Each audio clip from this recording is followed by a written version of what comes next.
বরের বার্থডের দিন রাত ১২টার সময় সারপ্রাইজ দেবো দেখে ঘরটাকে সুন্দর করে ডেকোরেশন করেছি। তো কেমন লাগছে সবাই কমেন্ট করে জানিও। আর ওই টাইমটায় ফ্যানটা অফ করে রেখেছিলাম কারণ ফ্যানের হাওয়াতে সবকিছু উড়ে যাচ্ছিল। সেইজন্য কিন্তু এক তো আমার চুলটা ছাড়া রয়েছে, আমি রেডি হয়েছিলাম।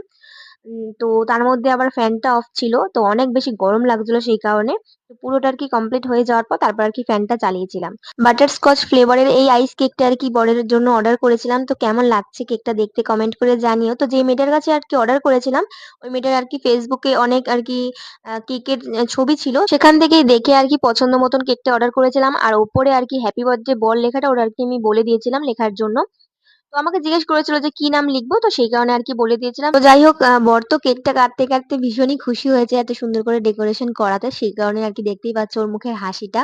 কেকটা কাটার পর তারপর আমাকে আরকি কেকটা খাওয়াতে যাচ্ছিল। বাট বার্থডেটা যেহেতু ওর সেই কারণে আরকি ওকে আগে খাইয়ে দিলাম।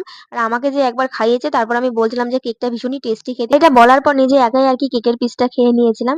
তো কেকটা ভীষণই টেস্টি ছিল খেতে। তো ওইদিনকে রাত্রেবেলা আরকি ফ্রিজে রেখে দিয়েছিলাম। তো পরের দিন সকালবেলা সবাইকে দিয়ে তারপর পুরো একাই আরকি কেকটা খেয়ে নিয়েছি। এতটাই টেস্টি ছিল। আর আমার যখনই আইস কেক খেতে ইচ্ছা হয় আমি সবসময় ওই মেয়েটার কাছ থেকে আরকি অর্ডার করি।